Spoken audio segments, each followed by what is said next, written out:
Hey everybody, today we're going to take a look at Transformers masterpiece Thundercracker.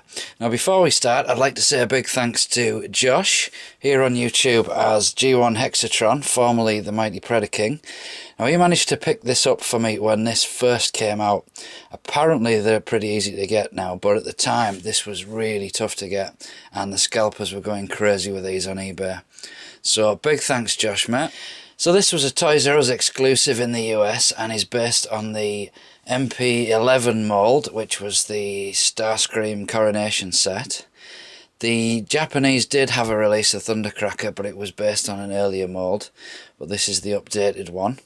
If we take a look at the box, we can see it comes with a big clear bubble. On the bottom we've got level 3 advanced. Round the sides we've got his tech specs there. 2 different heads, well that's wrong because he only has one. Hidden missile pods, opening canopy, adjustable thrust vector, swing open nose cone, and includes display stand. On the back we can see a little bit of bio for Thundercracker and a nice picture. And on this side we've just got a little bit of artwork there. So these are the instructions he comes with, and we can see these are actually the wrong instructions. You can tell by the figure he's got these little bits to the side of him there. These are from the earlier version, which was Skywarp, I think, was the American released one. And they've clearly just changed the name on this. It also features instructions how to switch the robot's face, which doesn't happen on this one. We also get this little display stand. Now I think a note on this, Thundercracker as 2 separate words. We've got this little shiny Decepticon logo there. Underneath you can actually store the little stand piece, and we also get this little clip. Now this clip was you attach it under the plane mode, and that would hold the little Megatron that came with, I think it was the original Masterpiece Prime. And then with this we can use it 2 ways. We can slot it in that way, and that gives you a stand for the robot mode. Or we can slot it in that way, and that gives you a stand for the jet mode. There is also 2 little holes on this that you can store these alternate missiles for the jet mode. To be honest, I'm just going to leave them there because I prefer using the other guns. So at least you can keep everything safe. And he also comes with this little chrome pilot. This reminds me of the figures you used to get with the Zoids, which I did actually used to put in my old Transformers. So normally we would start in vehicle mode, but with this one I'm going to start in robot mode because that's how he comes out of the packet. Now he is very poseable. You've got these little guns on the side there, and you can click his arms round the turn there. We've got a double jointed elbow. He even has articulation in his hands. The bottom fingers all move together, but they are jointed at the knuckles as well. Then we've got this little finger on its own, and then his thumb, you can move that about quite a bit. So that's very nice to see. For his leg articulation we can move them up and back and turn them round there. We've got a joint in the knee so you can bring that round. Loads of posability options on that. And also his feet, you can angle these a little bit if you need to. They'll move in and out. The back ones don't really move very far. And you can also, if you want to, just pop them out of the way to make them a bit more streamlined. On his chest as well we've got this little feature where you can lift these up, and he's got little missile pods in there. The head sculpt on this is also very nice. He's got painted red eyes and his head moves all over the place. He even has these little squashy in bits for his transformation. So posability is a strong selling point with this. Unfortunately he has this little flaw where if you pick him up by the top bit, he does this very easily. Doesn't really lock in too well. There's only sort of friction holding him in there, which is unfortunate, but it doesn't ruin it totally. Even around the back he looks pretty sleek and streamlined, so that's good. So to attach him to the base, he has a little peg there, and there's a little hole in this. It does go in quite easily, but it's not... To me it doesn't feel very secure, and I don't feel comfortable leaving him on the stand for a very long time. The last thing you want with one of these is for it to fall over. So once you've got him mounted on the stand, you can pretty much go nuts with the posability. It is a little bit rickety for my liking. Okay, so let's put him into his jet mode then. Now I like to start with these fingers. What we're going to do is take the thumb and push it round like that. and then push the rest of the hand in. We do that on both sides. Then round the back, if we unpeg this section, just leave that loose for now. This bit's going to slide up anyway, so we might as well do it now. And then we've got to bring this nose cone through the body.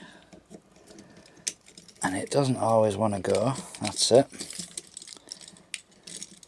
Once we've got that through, if we open the canopy up, we can bring that little bit round, close it back up, and then that should lock into place if we've got it straight. Then for his head, what we've got to do here is squeeze his ears and push it back through that hole, and that'll lock that into place, and then we can just clip them up and they're in the right place now. So then we can push, I've got it fully extended, we can push those bits up there. And with this section, you've got to rotate it around and in. It's probably the trickiest bit to do, always the bit that I forget to do, right? So we've got that in there, and that tabs together like that. These arms now, we want the stripes at the front, and then we've got to twist it till we see the screws. Bend these hands in, and then lift that up slightly while we lock that in place. And we've got it wonky. Let's try again. That's it. And then that will slide in there. We've just got to get it past that bit. Yeah, a little overcomplicated, I think, this guy. Right, once we're in there, that's pretty much where that's going to stay. And then we're going to do the same on this side. Keep that up there, that's it. So we want the screws facing, and then we can bring that over, get it straight, and it's fell out again. Yeah, this is the toughest bit really. Once we get these in place, it's plain sailing, and it doesn't want to go in at all. It's more like a wrestling video than a transformation this. Right, we're in. So we need to get them bits lined up in there, and they'll slot in there. And we're pretty much done with that section. Now we turn it over, and we've got to deal with these wings now. So we're going to flip them around, try not to knock them guns off. And that's going to tab in under there. Then we've got to manoeuvre this tab there into that hole there by lifting it upwards a bit. Maybe see it a bit this way. Oh, gone too far. That's it. So once we're in there, then we can clip that into the side like that, and then we just pop that little bit shut. So same on the other side. Bring that round and under there. Might as well shut that now while we're here. Get this thing out the way again. Then we've got to get the tab in there. See, that's connected to the arm. If you get it wrong, it just moves everything. And then that locks into there. We have wings. Right, let's get these into position. They just come around. Actually, we've got to flip them out first. And we can pop them in there.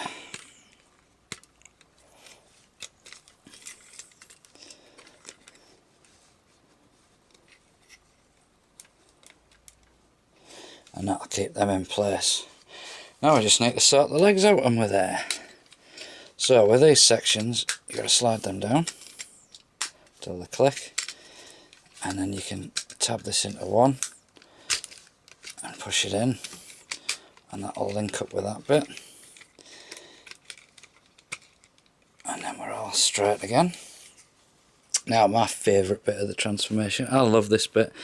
You take the foot and you spin it round and you push it forward. That is absolute genius. And then in here, to get rid of the back heels, we've got to lift the engine sections up, push them in, and then close it all down again. You can do them separately, but while we're there we'll do it together. And then those bits flatten out, and then it's just damage control, straighten everything back out again, make sure he's pushed together, and there we have the jet mode. And what a jet mode this is. Absolutely fantastic looking. Under here we've got landing gears, which you can flip out. Shame they're not metal. That would have been nice to see. And on this one we've got to flip that around and push this out. And again, I think that's, yeah, that bit looks like metal. We've got a plastic wheel. And there we are, jet mode. We can still open the canopy, and you've got a little seat there. You can put the little silver figure, which I don't tend to bother with. It's got this rather odd, I think it's meant to be a radar or something. A bit pointless that. I'd rather have they've not bothered with that bit. And oh, we've also got this. Which way does it go? That way. This little whatever it is. It comes up like that.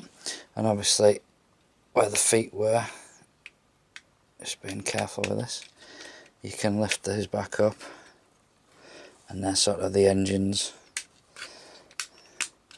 and these bits move. So on the whole, very, very nice. It does have some other little features. We've got a reflector on either side there.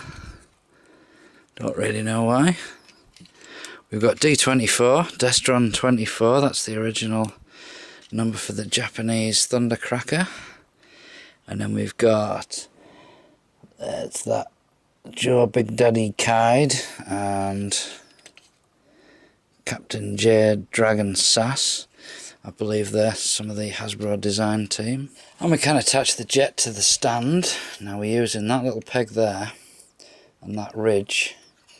And we're going to clip it into that hole there with that little clip. Not a big fan of this really. It's even less sturdy than the stand in robot mode. There we go, it's on. Doesn't feel very safe. I really don't like that. The problem with the plane mode is you've got a lot of bits that look like they're just going to snap off. These bits fall off all the time anyway. But these bits are actually, I don't know, part of the moulding. They look like they're going to snap. These bits look like they're going to snap. Oh, we've also got him holding Soundwave there and Sonic Boom. So there you go, that is the jet mode. I'm not going to go back to robot mode because this video has gone on long enough. If you want to see that, go and check out Josh's review. Like I say, I'll leave a link in the description. He does it much better than I did. So there you go, that's Masterpiece Thundercracker. Very, very nice but fiddly toy. This has been Luke, thanks for watching, and I'll see you next time.